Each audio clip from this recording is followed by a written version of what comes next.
Halo pemirsa, kembali lagi berjumpa untuk Pilkada Jatim 2020 dan tentunya ini masih menjadi persiapan dari pelaksanaan pesta demokrasi karena sampai dengan sekarang mungkin masih berupa suara-suara siapa yang nantinya akan maju untuk memimpin ada 19 kota kabupaten yang ada di Jawa Timur yang menggelar pesta demokrasi di tahun ini. Namun kita masih akan membahas bagaimana tantangan-tantangan. Kalau di episode yang lalu kita membahas terkait dengan adanya politik dinasti yang dikhawatirkan oleh sejumlah masyarakat dan juga banyak orang, maka tentunya juga tidak lepas dari keberadaan politik identitas yang terus menghantui setiap masyarakat dan juga dari penyelenggaraan pemilu khususnya pasca pelaksanaan pesta demokrasi pemilihan presiden yang lalu. Politik identitas dan tantangannya dalam Pilkada 2020 masih ada tidak? Apalagi kalau kita melihat Jawa Timur yang cenderung adem ayem, apakah politik identitas ini bisa berlaku di Jawa Timur? Kita bahas bersama dengan dua narasumber, ada Dr. Sufianto selaku peneliti dan akademisi UMSIDA, serta ada Pak Surokim Esos MSI selaku Dekan FISIP UTM. Apa kabar Pak Sufi dan juga Pak Rokim semuanya? Kabar baik, Mbak. Bagaimana? Ini sebelum masuk ke politik identitas, penerawangan untuk Jawa Timur Pilkada 2020 gimana nih? Pasti seru ya karena justru saya beberapa hari ini dapat telepon dari teman-teman di nasional. Rasanya banyak yang memperhatikan Jawa Timur karena ada 19 kabupaten kota di Jawa Timur yang akan pilkada dan daerah-daerahnya itu serius karena hampir daerah-daerah besar ya, dengan penduduk dan pemilih maupun kecamatan dan desa besar. Misalnya kayak Malang Kabupaten itu ada 33 kecamatan, Jember ada 31 kecamatan, Surabaya ada 31, Sumeneb itu ada 27, 9 kecamatan di kepulauan misalnya. Lalu ada di Kabupaten Kediri 24 kecamatan. Jadi ya tidak salah kalau ada banyak para pengamat atau pegiat pemilu secara nasional juga melihat Jawa Timur menjadi potensi yang sangat signifikan terhadap perubahan politik yang kemungkinan besar akan mengisi pada perubahan di 2024 kan. Bicaranya sudah langsung kita ke 2024 cara ya? bekerjanya sudah dimulai sekarang begitu. Berarti Kira-kira begitu. Penentunya di Jawa Timur, Pak Rokim. Ya dari dulu memang Jawa Timur kan selalu menjadi barometer nasional, jadi siapapun yang apa. Dan itu masih berlaku sampai sekarang ya? Masih, termasuk partai-partai kan juga sama. Tidak ada yang menyepelekan lah, istilah memandang enteng penguasaan di Jawa Timur. Bahkan yang kota-kota besar semisal Surabaya, Jember, Malang itu menjadi patokan. Bagi sebagian partai mengatakan itu sebagai benteng kehormatan tuh. Menjadi sangat serius untuk bisa memenangkan pilkada di kota-kota itu. Saya kira wajar karena memang Jawa Timur ini memang di geopolitik, konstelasi politik nasional memang selalu diperhitungkan. Oke, kalau kita bicara politik identitas, Jawa Timur ini masih berlakukah untuk politik identitas? Kalau kita melihat kan sebenarnya politik identitas munculnya ketika pemilihan umum untuk presiden. Apakah di Jawa Timur ketika ini berlangsung yang lokal kontennya pun juga masih sangat kental terasa politik identitasnya? Pak Sufi? Ya, kalau bicara politik identitas dalam pemilihan langsung, kita disuguhi banyak literatur terkait dengan sosiologi politik. Bagaimana masyarakat ketika berubah cara memilih pemimpinnya dari yang dipilih melalui wakil, itu kan berhenti kita di 2004. Lalu 2004 pemilihan presiden sudah rakyat memilih langsung. Nah, karena ada perubahan seperti ini, sehingga suara pemimpin atau suara elit dengan suara grassroots itu kan bernilai sama, setara. Karena itu yang penting vote. Nah, karena itu apa saja varian yang bisa mempengaruhi pemilih itu di dalam politik pasti digunakan. Misalnya kita belajar dari Manuel Castells yang menulis The Power of Identity. Juga kita belajar dari Michael Kenny yang menulis The Politics of Identity. Jadi identitas itu bisa menjelma menjadi kekuasaan. Kapan? Kenny menyebutkan bahwa yaitu digunakan dalam ruang-ruang politik untuk memilih pemimpin. Nah, di banyak riset yang saya baca dari misalnya Heng Sud Noldot dan kawan-kawan yang meneliti sejak 2004. Dan 2005 kan kita sudah ada politik di tingkat lokal, karena pilkada secara langsung oleh rakyat kan dimulai 2004. Sejak munculnya Undang-Undang 32 tahun 2004 itu. Nah, ternyata ada banyak daerah, nah, saya belum cerita Jawa Timur, tapi apakah variannya sama dengan Jawa Timur atau tidak, nanti kita diskusikan. Di banyak daerah justru ada terkonsolidasi identitas yang kemudian menguat. Misalnya di Kalimantan, untuk menjadi pemimpin itu harus mempertimbangkan suku Dayak. Misalnya di wilayah Kalimantan Timur ada istilah Dayak Tidung dan sebagainya. Itu harus dipertimbangkan. Kalau tidak, jangankan menjadi pemimpin, sulit sekali untuk menjadi terpilih di sana. Misalnya juga di Sumatera Utara dan di Riau yang saya dalami, itu untuk memilih pemimpin itu harus mempertimbangkan suku Jawa. Kenapa? Ternyata suku Jawa di sana yang kita sebut ada Jawa ini, Kujakusuma, itu besar sekali. Jadi jangan heran kalau di sana ada bupati, ada gubernur yang kemudian terpilih dari Jawa, karena memang pemilih Jawa besar. Bahkan ada riset kakak kelas saya di disertasi di Erlangga, itu menulis apa sebenarnya yang membentuk terjadinya Provinsi Sulawesi Barat. Nah, ternyata di temuan riset itu menyebutkan ada satu varian yang sangat kuat, yaitu soal identitas terkonsolidasinya suku Mandar yang ada di Makassar dan di Jakarta. Terkonsolidasi kemudian mendirikan provinsi yang disebut Sulawesi Barat.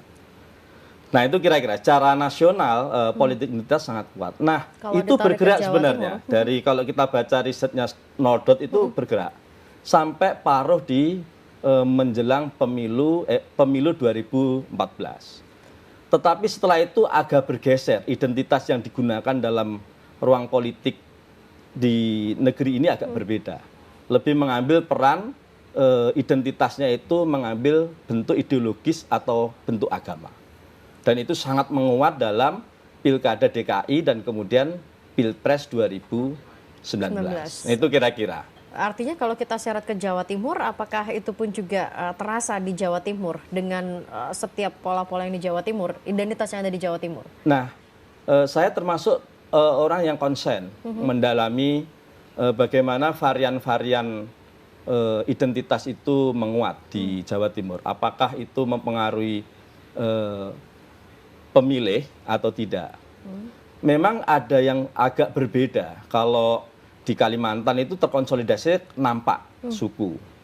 Kalau di Mandar juga suku, misalnya. Kalau di Jakarta kemarin khas identitas afiliasi agama, misalnya. Nah, itu tampak. Tapi Jawa itu apakah ada saja? Kalau kita lihat pendekatannya secara sistemik dan lebih mikro, tidak lagi makro, identitas itu wujudnya tidak lagi laten. Laten yang memang secara ideologis berbeda itu. Tapi di sini bentuknya lebih pada konteks manifest, yaitu perjumpaan fungsional akan kepentingan-kepentingan politik. Misalnya yang saya tangkap adalah afiliasi karena perbedaan patron klien dengan tokoh karismatik, misalnya. Nah, itu juga muncul perbedaan tokoh karismatik, perbedaan. Atau misalnya tarikan akibat perbedaan arah politik dari para alumni dari salah satu lembaga pendidikan atau komunitas tertentu. Perbedaan alumni yang kemudian memilih jalan berbeda secara politik itu juga mempengaruhi, dan itu identitas. Jadi nah, itu kira-kira tidak semata-mata seperti yang terjadi di secara nasional berbicara tentang identitas agama atau mungkin ideologi tertentu. Ya, kalau itu gampang sebenarnya pendekatannya karena makro. Kalau di Jawa Timur ini karena mikro. Kenapa? Karena banyaknya subkultur yang ada di Jawa Timur. Di Jawa Timur. Jawa Timur itu kalau lihat perbedaan subkultur kan sangat beraneka ragam. Ada para sosiolog menyebut ada 12 subkultur. Ada juga yang menyebut 10, ada yang menyebut 5. Tapi apapun kan subkultur itu berkembang di Jawa Timur. Misalnya mulai dari timur kita sebut ada Osing. Lalu ada subkultur Pendalungan. Ada subkultur Tengger, ada subkultur Mataraman, subkultur Arek misalnya. Arek antara Malang dengan Arek Surabaya berbeda. Misalnya Arek antara Pantura dengan Surabaya berbeda. ada subkultur Madura. Di Mataraman juga berkembang misalnya subkultur Panaragan, Ponorogo itu. Lalu ada subkultur yang di Bojonegoro itu, misalnya kita lihat ada subkultur Samin misalnya. Artinya kita tidak bisa menafikan memang identitas-identitas itu ada di Jawa Ya. Timur juga. Cuman variannya lebih kaya. Lebih kaya dan tidak monoton di identitas yang Tidak makro, tapi Ya. lebih mikro. Pak Rokim. Artinya itu berarti membuat Jawa Timur lebih kondusif begitukah? Tidak semata-mata seperti yang terjadi di pemilihan yang lalu? Ya memang gradatif akhirnya karena tidak bisa berlaku tadi seperti sampaikan Mas Sufi sama begitu karena sangat tergantung dari tipikal daerahnya gitu. Jadi budaya Arek, budaya Pandalungan, Madura tentu berbeda dengan budaya Mataraman. Jadi itu juga nanti yang akan menentukan keberlakuan dari laku tidaknya dagangan itu di pilkada. Memang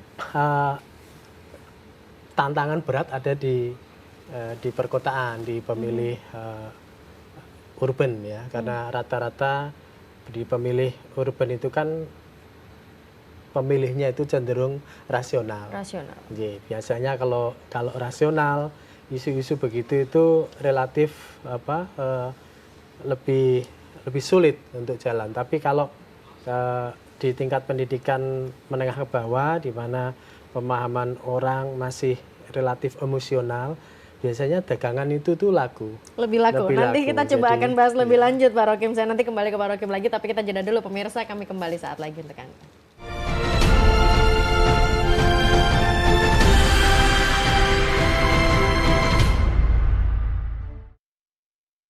Ya pemirsa, kalau kita bicara tentang pesta demokrasi pasti tidak lepas dari istilah yang tadi sempat dipakai oleh Pak Rokim adalah jualan dagangan ini. Nah kalau mungkin kita membahas sempat politik dinasti, sekarang politik identitas.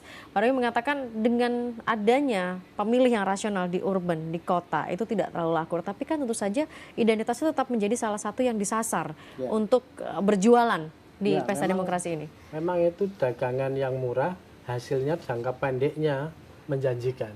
Tapi orang lupa bahwa di sana ada efek jangka panjang yang mungkin jauh lebih mahal biaya sosialnya itu. Maka kita semua pemerhati memang mewanti-wanti siapapun berbagai pihak untuk kemudian bisa menahan diri dari menggunakan politik identitas itu sebagai dagangan untuk pilkada, karena memang potensi untuk konfliktual jangka panjangnya itu cukup sulit untuk direkonsiliasi, dan itu kadang-kadang kemudian mengkhawatirkan untuk integrasi masyarakat sendiri. Dan SSC pernah baik dari tahun 2018 maupun 2019, tapi ini case surveinya di Surabaya. Ketika ditanya apakah pemilih menginginkan case pilkada Jakarta itu dengan pilkada Surabaya, hampir 62 menjawab tidak ingin. Konfliktual, polarisasi konflik yang terjadi di pilkada berlaku di Surabaya. 2018 kita tanya juga apakah pelibatan tokoh agama dan sarana-sarana agama itu untuk politik itu mendapat dukungan dari publik. Sama juga 52% mereka menjawab tidak menginginkan. Sebenarnya di pemilih perkotaan sudah ada kecenderungan untuk kemudian jualan-jualan seperti itu sudah tidak lagi menarik perhatian publik. Tapi kita jangan lupa di masyarakat Jawa Timur itu selain pemilih urban juga ada pemilih rural. Pilpres kemarin itu juga memperlihatkan kepada kita fakta-fakta baru kan ya, seperti Madura ya. Begitu luar biasanya Pak Jokowi waktu itu segala macam ya usaha diikhtiarkan di sana, faktualnya juga pemilih Madura masih Pak Jokowi kalah tipis ya waktu itu. Jadi hal-hal seperti itu juga tadi menariknya, jadi selalu gradatif. Dan saya memiliki keyakinan kalau pemilihnya itu kian emosional, maka potensi dagangan ini sampai kapanpun itu masih laku. Masih akan terus laku, karena memang ini karena kita bicara ada, tentang kedekatan juga kan antara betul. Pemilih dengan nanti yang sosok akan dipilih. Nah, kalau istilahnya kalau kemudian masyarakat itu sudah mulai bergerak menjadi pemilih rasional, mereka bisa menimbang-nimbang, termasuk di dalamnya bagaimana manfaat politik identitas itu untuk kepentingan umat yang lebih luas. Saya kira kemudian orang akan lebih memperhatikan faktor kompetensi, visi misi, begitu-begitu. Dan di Surabaya juga kita waktu itu sudah melihat ya di 2018 kemarin itu, yang dulunya faktor-faktor sosiologis itu menjadi faktor dominan, akhirnya kan hanya menjadi faktor pelengkap. Pelengkap. Jadi yang semula itu faktor suku, ras, agama tadi menjadi pertimbangan utama, sekarang sudah mulai berganti dengan pertimbangan-pertimbangan sifatnya rasional. Memang masih ada satu hal yang cukup menonjol ketika pertimbangan memilih, memang agama masih Nomor satu ya? nomor satu, berhimpitan dengan pengalaman. Tetapi yang lain-lain, faktor sosiologis yang lain itu sudah mulai di bawah 2% gitu. Makanya kita kaget juga untuk konteks masyarakat urban itu. Karena itu ya memang kami banyak menyarankan waktu itu untuk konteks pemilihan pilkada, khususnya di daerah-daerah yang urban area, seyogianya memang dihindari potensi jualan itu, karena sesungguhnya itu hanya jangka pendek yang sangat merugikan menurut saya kepentingan bangunan politik di masa depan. Jakarta tuh sampai sekarang itu masih terasa efeknya itu. Kita tidak tahu itu akan selesai kapan, bisa cair kapan. Dan tentu kita tidak menginginkan, sama juga seperti hasil survei tadi, masyarakat tidak menginginkan apa yang terjadi di Jakarta itu akan ditemplate di daerah-daerah lain. Ya, memang kekhawatirannya seperti itu. Tapi kita lihat juga pemirsa, unsur-unsur politik identitas di sini ada grafis yang mungkin juga bisa ditampilkan. Ada suku, agama, ras, budaya, golongan, organisasi, komunitas, dan juga paham. Nah, sekarang yang mungkin menjadi pertanyaan, karena mungkin kalau kita bicara politik identitas, karena mungkin apa yang terseret dari nasional, dari Jakarta, orang mungkin beranggapan tentang agama. Tapi kalau seandainya ada gerakan politik yang mungkin mengatasnamakan Pancasila, NKRI, apakah itu juga Pak Sufi bisa kita katakan sebagai itu politik identitas sebenarnya? Ya, kalau lihat konteks sosiologi politik di Jawa Timur ini, kenapa ini penting, menarik, dan selalu apa yang baru dari model Jawa Timur itu sebenarnya bisa ditarik, kemungkinan akan menjadi model di nasional. Nah, kalau saya melihat sebenarnya politik identitas yang di Jatim ini memang tidak seperti secara nasional yang makro itu. Tapi bukan berarti tidak ada politik identitas. Istilah Bang Jo juga ketika Pilgub juga kemarin kan itu juga menjadi bagian dari politik identitas Jawa Timur kan? Jadi istilahnya itu lebih pada, kalau saya mengkonstruksikan itu, politik identitasnya lebih pada pendekatan sangat mikro.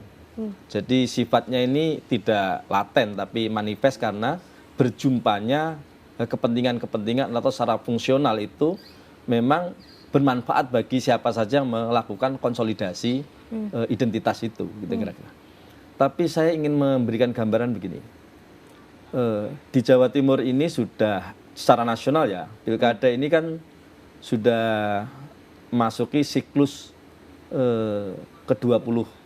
siklus ke-20 tahunan. Nah, saya belajar dari banyak para pemikir politik dan para sejarawan politik di Indonesia. Itu rata-rata orang percaya di Republik ini ada keyakinan ada perubahan politik siklus 20 tahunan. Misalnya kita lihat dari Budi Utomo ke Sumpah Pemuda itu kira-kira siklus 20 tahunan. Di Sumpah Pemuda ke proklamasi itu siklus 20 tahunan. Artinya kita berada di siklus itu kah sekarang? Ya, kalau siklus itu kita sekarang memang ini sejarah ya, tapi bisa jadi ini jadi referensi. Kita sudah memasuki siklus ke 20 tahunan dari 2005. Sekarang ini kan sudah masuk 2020, sudah masuk siklusnya. Nah, catatan di catatan akademik saya di 2005-2006 itu ada variabel pilkada yang kemudian menyebabkan konflik yang cukup serius. Itu sebenarnya kan karena tidak semata-mata karena problem ketidakberesan penyelenggaraan pilkada, tetapi karena memang ada varian politik identitas yang disebabkan oleh produk yang mikro, misalnya kelompok tertentu punya kedekatan khusus dengan dengan tokoh. Ada kelompok tertentu juga berbeda dengan tokoh yang berbeda. Jadi lebih identitasnya pada fungsional. Oh, fungsional. Ya, Artinya berarti kalau misalnya ada patron tokoh, dan kliennya yang berbeda. ya artinya berarti kalau ada tokoh atau kelompok yang kemudian menjual keberadaan ormas-ormas tertentu, itu pun juga sebagai bagian dari politik muncul identitas itu identitas, berarti ya. Misalnya yang agak serius kan rentang 2005, 2006, 2007, itu kan ada 3 daerah yang menurut saya catatan konfliknya agak menonjol. Oke, Pak Sufi sebentar, saya hold dulu sebentar ya. Mau menjadi menarik karena kita harus jeda dulu, kami kembali saat lagi pemirsa.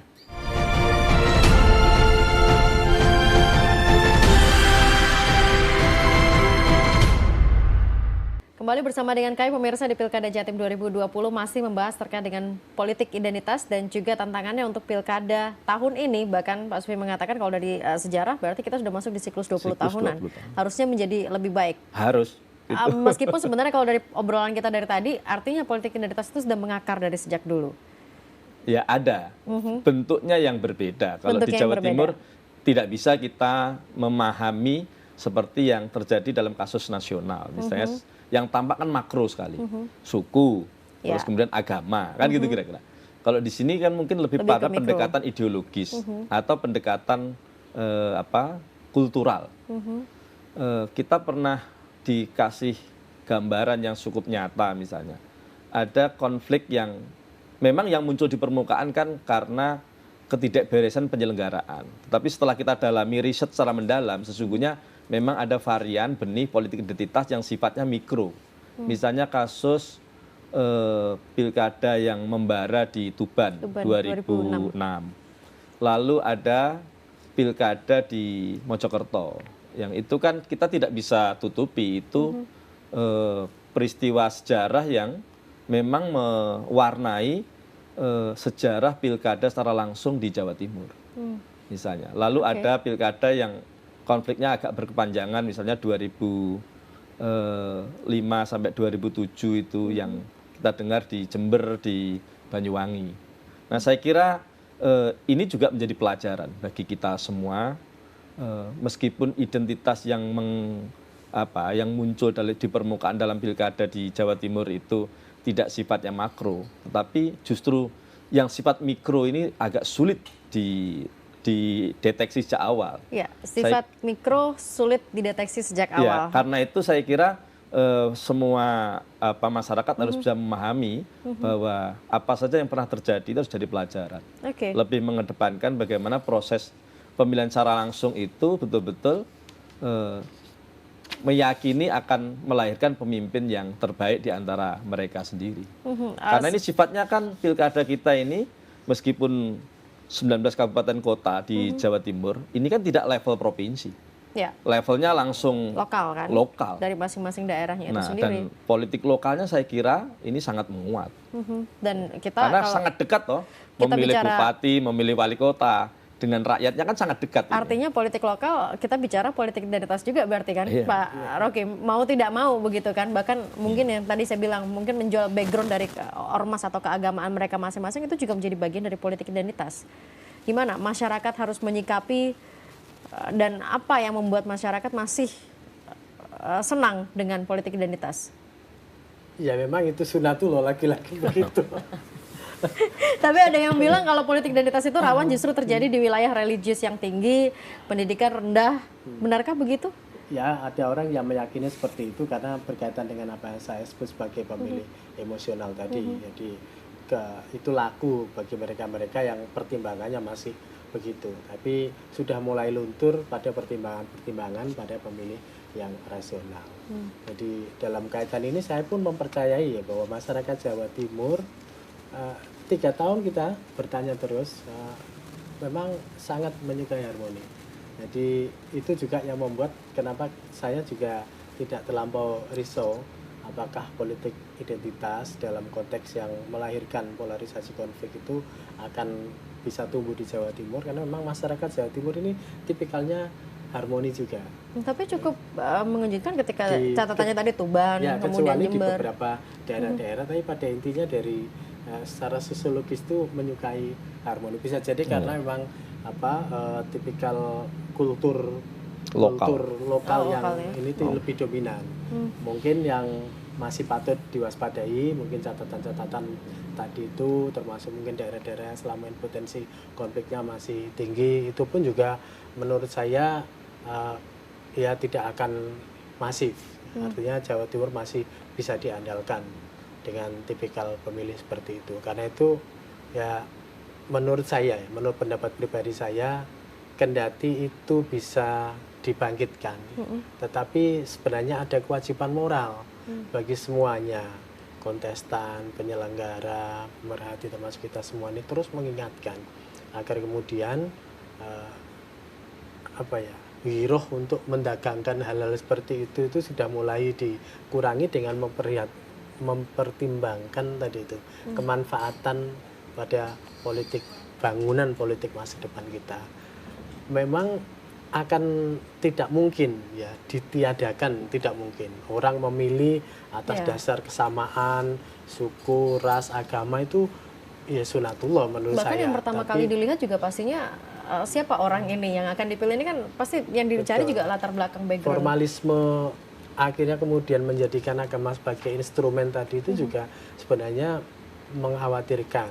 Beberapa hasil survei kita kan saya sering diprotes oleh para tokoh agama itu, ya memang faktanya memang itu bukan menjadi substansi atas gerakan itu, tapi lebih menjadi instrumen itu loh.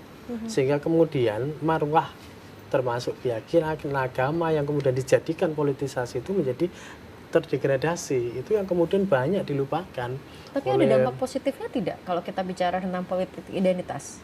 Apakah kita semata-mata bicara kedekatan antara yang dipilih dan yang memilih begitu, atau ada dampak positif lain? Kalau dampak negatif sepertinya tidak perlu dibahas lebih lanjut karena banyak sebenarnya. Ya, siapapun pasti akan tetap memang tidak bisa ya orang perilaku memilih kemudian tidak mempertimbangkan aspek sosiologis itu kan tidak mungkin.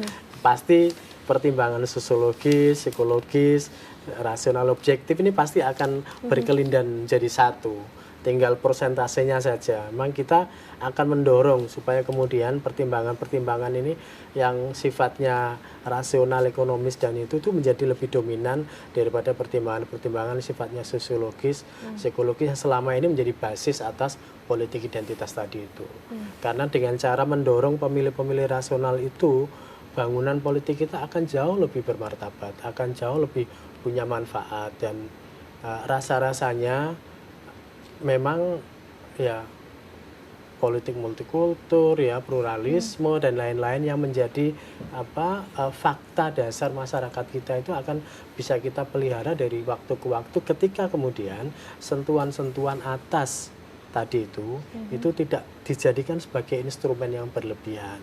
Bahwa kita butuh waktu, butuh literasi untuk itu, untuk bisa menyeimbangkan ya, itu memang masih butuh waktu, tapi kesadaran itu seharusnya kemudian sudah dimiliki oleh para kandidat, para elit, para tim ses, penyelenggara, semuanya, sehingga kemudian kita betul-betul akan bisa membawa peradaban politik kita ini, termasuk salah satu tadi dikatakan Mas Yusuf sebagai peradaban berikutnya tadi itu jauh lebih akan mengintegrasikan kohesivitas nasional kita. Karena betapapun kita dramatiknya orang menang pilkada, kalau kemudian menganga tadi itu potensi konfliktual, meninggalkan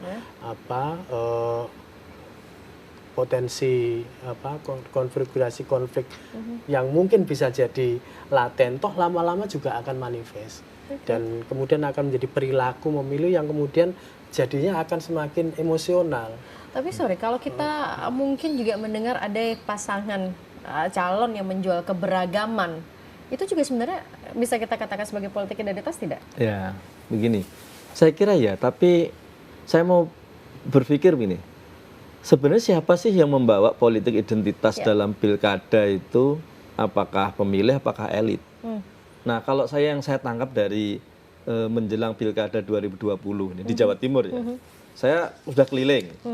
Dari Mataraman saya sudah lihat, dari Madura, di Sumeneb dan lihat, kemudian di timur, kemudian di klaster utara. Yang saya tangkap ada jargon yang sesungguhnya menunjukkan justru politik identitas itu dibawa oleh para bakal calon, para elit kita. Misalnya identitas konco dewi, Putra daerah. dulure dewi, bolone dewi. Putra daerah. Nah, dari situ saya melakukan penelusuran secara akademik. Karena itu saya meyakini politik identitas yang akan menguat di Jawa Timur untuk Pilkada 2020 itu justru mungkin kedekatan akan kekerabatan, kedekatan akan afiliasi, kedekatan kepentingan itu. Oke. Kalau Artinya tidak secara jauh makro, dong dengan keberadaan dari politik dinasti. ya, tapi bisa saja kalau dinasti kan ada hubungan dengan politik para pemimpin petahana. Ini bisa jadi tidak ada hubungan. Oke. Nah, karena yang saya lihat itu banyak yang sudah mulai publish, mendekati pemilih dengan jargon-jargon yang saya sebutkan tadi. Itu kan menunjukkan identitas kekerabatan itu menjadi sangat penting. Nah, berarti kan ada istilah wong jobo, wong jero. Nah, kalau tadi tidak ada hubungannya, nggak akan menjadi perhatian. Nah, itu kalau itu kemudian dipelihara terus menerus, kan akan membuat penegasan saya dan mereka. Jadi ada penegasan berbeda. Baik, kita Nah, itu jeda dulu berbahaya. sebentar. Pak Sufi dan juga Pak Rocky, pemirsa kami kembali saat lagi untuk Anda.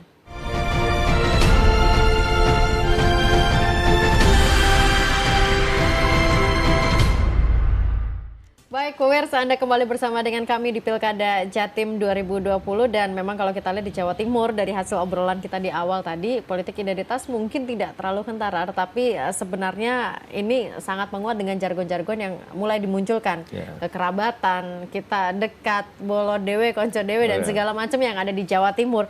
Tetapi saya coba akan hadirkan lebih dulu di segmen awal ini sebagai grafis dampak politik identitas, yakni menjatuhkan lawan politik secara tidak fair, karena tentu saja itu menjadi bukan hanya jualan dagangan tapi juga menjadi senjata. Kemudian ada konflik horizontal, perpecahan di lingkungan masyarakat, pertarungan narasi negatif, dan tidak bisa mendapatkan pemimpin yang berkualitas. Ini yang mungkin bisa kami rangkum bagaimana dampak politik identitas. Nah, ketika jargon-jargon itu muncul, Pak Rokim, ini mau mencegahnya bagaimana? Karena sekali lagi mau tidak mau, jualan yang paling utama ya politik identitas. Kita menjual kedekatan, kekerabatan, background kita.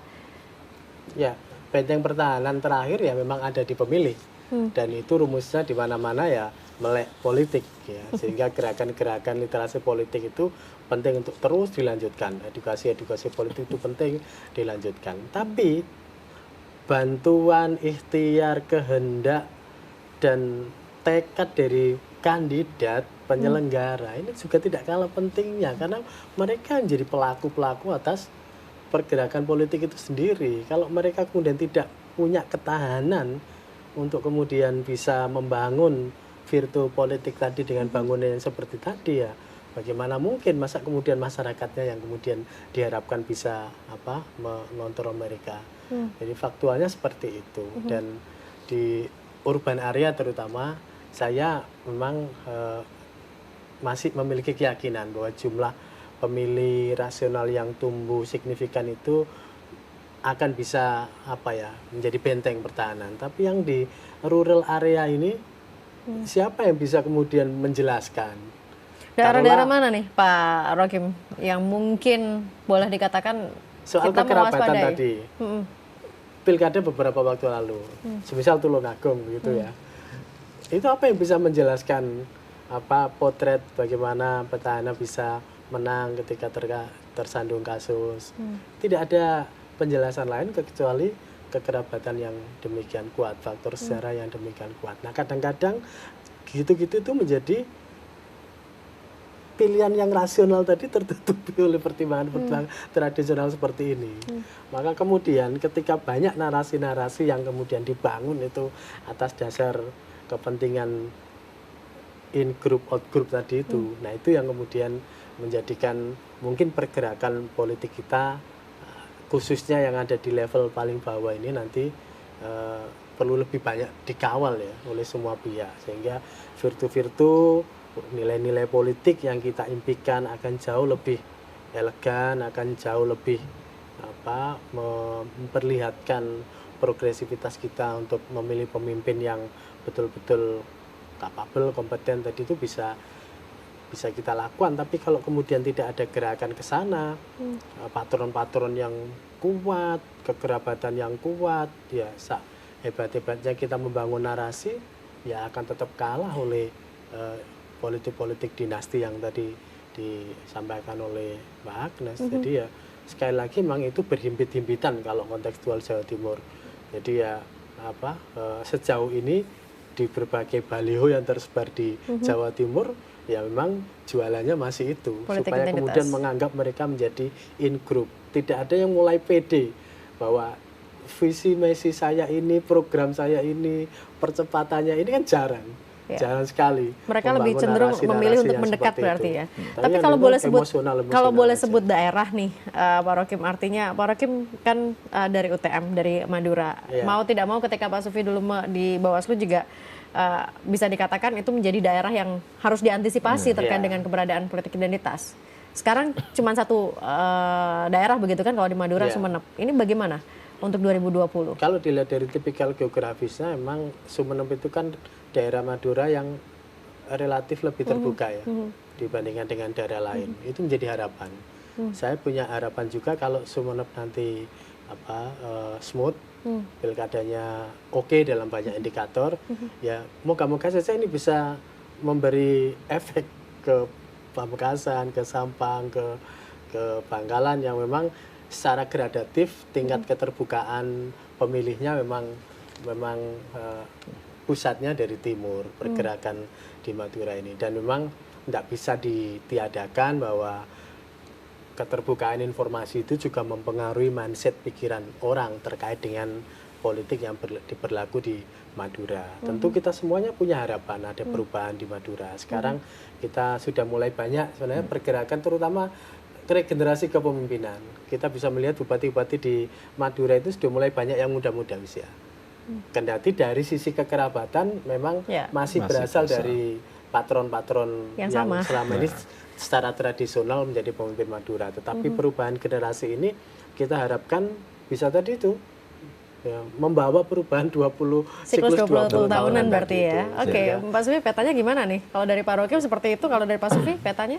Saya kira belum terlambat ya kalau mau melakukan pencegahan terhadap Politik identitas. dampak dari politik identitas yang mengarah pada negatif penyelenggaraan gitu, proses pilkada. Kan pencalonan itu akan baru berlangsung kalau kita ikuti PKPU 15 tentang tahapan kan baru berlangsung di bulan Juni. Nah sekarang masih Januari, masih belum terlambat. Nah yang paling mungkin politik identitas ini kan sebenarnya politik identitas kalau tidak ada varian medsos itu saya kira nggak begitu besar. Nggak akan masif. Ya, tapi karena sekarang varian medsos yang itu mikro marketing langsung ke orang, Artinya nah itu bisa besar. Jadi kompornya berarti di sosmed ya? Iya, itu bisa kan ini langsung orang ke orang. Iya. Nah, menurut saya Bawaslu dan KPU bisa membuat regulasi yang bisa mencegah itu. Kan kita harus percaya penguasa pemilu itu kan ada dua lembaga itu. KPU yang menyelenggarakan teknis, dan Bawaslu yang melakukan pencegahan dan penindakan dan penyelesaian sengketa, kan tiga hal. Nah itu harus dimasukkan regulatif terkait politik identitas itu. Nah kalau saya baca dari regulasi yang ada di KPU maupun di Bawaslu sampai hari ini varian itu belum masuk. Nah artinya saya kira masih bebas ya seperti KPU sebelumnya. bisa coba memulai melakukan FGD, aturan itu bisa dimasukkan. Kan prinsipnya begini, kalau tidak diatur di undang-undang, kan KPU bisa mengambil ruang secara teknisnya, atau Bawaslu bisa mengambil ruang secara pencegahannya. Kan itu prinsipnya, karena kan KPU dan Bawaslu diberi mandat oleh negara untuk menyelenggarakan proses pemilihan umum, termasuk pilihan kepala daerah. Berarti ada ruang-ruang yang dalam rentang waktu ini masih bisa dimanfaatkan masih ya? Masih bisa, ini ada kita masukkan regulatifnya. Nah setelah regulatif masuk, baru mungkin sosialisasi ke partai politik.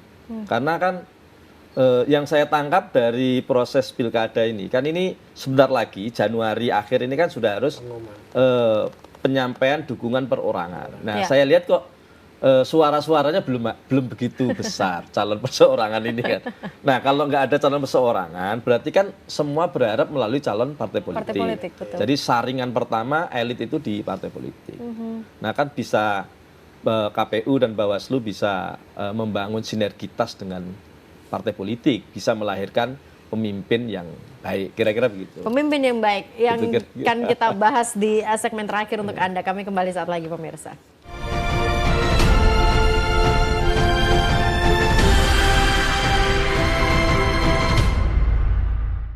Baik, pemirsa, saya mungkin tidak punya waktu banyak di segmen terakhir ini, mungkin kurang lebih sekitar 7 menit, tetapi menarik yang disampaikan Pak Sufi tadi, harus ada ruang untuk bisa memberikan aturan-aturan, batasan. Sebelum lebih lanjut terkait dengan teknis, sebenarnya politik identitas itu sebenarnya tidak bisa dihindari, karena mau tidak mau kita bicara kedekatan atau background. Tapi apa yang boleh dan apa yang tidak sebenarnya di politik identitas?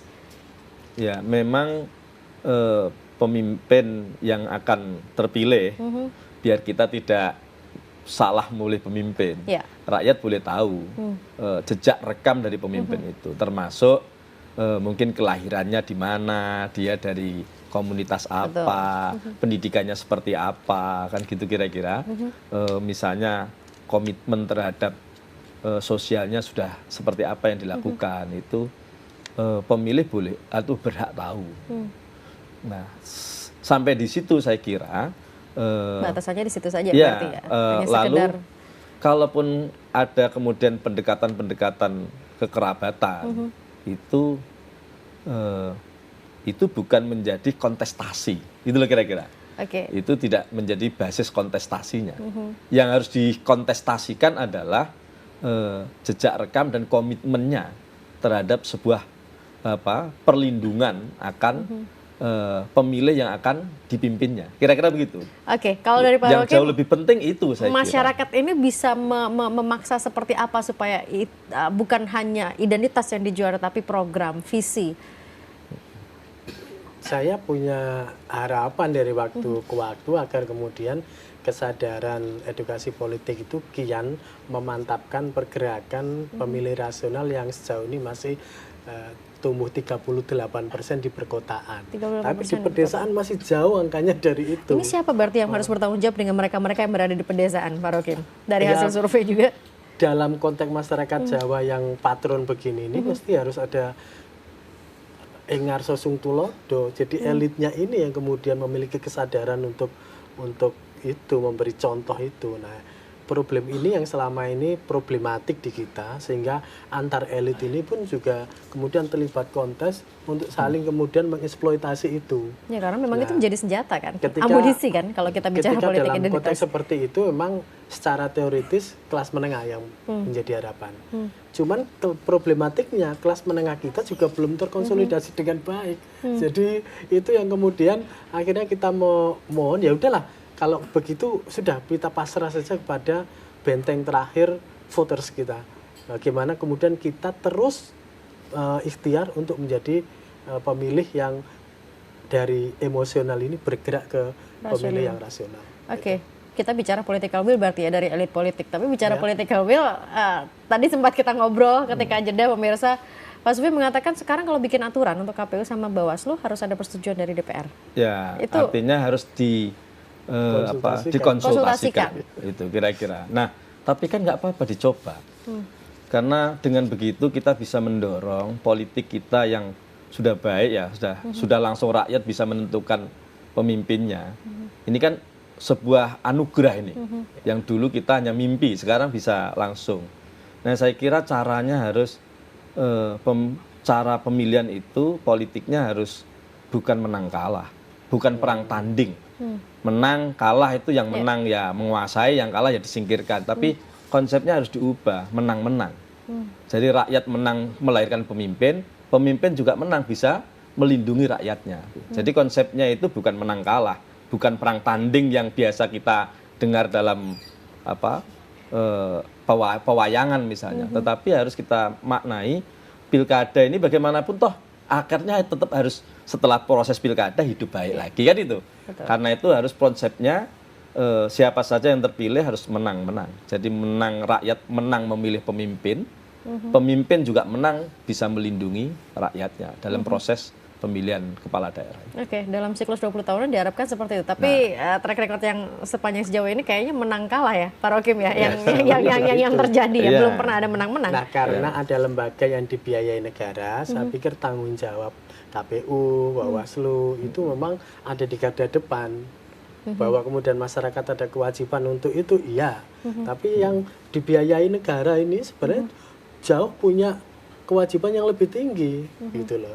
Makanya kita berharap KPU, Bawaslu juga tidak henti-henti untuk terus melakukan sosialisasi, campaign berkaitan dengan hal-hal yang mungkin kita diskusikan beberapa kali soal dinasti, soal politik identitas begini, supaya kemudian bangunan politik kita kian kokoh, kian kuat untuk jaminan masa depan, untuk bangunan ya dalam kata orang bijak kan seringkali mengatakan bahwa sebenarnya investasi kita ini kan tidak hanya untuk generasi kita, tapi kan juga untuk generasi yang akan datang. Untuk apa kalau kita sekarang bermegah-megahan dengan kemenangan yang luar biasa, faktualnya nanti konfliknya jatuh pada anak-anak kita. Itu yang selama ini mungkin masih dianggap sebagai investasi yang tidak terlihat. Nah, yang tugas skolar, tugas para pengamat akademisi mengingatkan itu supaya real tidak hanya politik itu berdimensi praksis, pragmatis, jangka pendek, tapi juga berpikiran tentang politik jangka panjang. Di sana urgensinya. Mudah-mudahan kita bisa mendapatkan pemimpin yang benar-benar baik dengan konsep menang-menang seperti tadi dikatakan Pak Sufi. Harus percayalah kita dengan proses ini. Gitu. Siklus 20 tahunan tadi yang disampaikan, saya juga mudah-mudahan itu bisa terjadi di Pesta Demokrasi 2020 untuk Jatim yang lebih baik lagi. Terima kasih Pak Sufi, Pak Rokim, terima kasih. Dan pemirsa, ini menjadi akhir kebersamaan kita untuk Pilkada Jatim 2020 kali ini. Mau tidak mau, politik identitas itu memang sebenarnya ada. Hanya saja jangan sampai itu tumbuh berkembang menjadi dominan, tetapi kita benar-benar mencari pemimpin yang bisa mengutarakan apa yang terbaik untuk masyarakatnya, visi, misi, dan program untuk ke depan seperti apa. Saya Agnes pamit, sampai jumpa.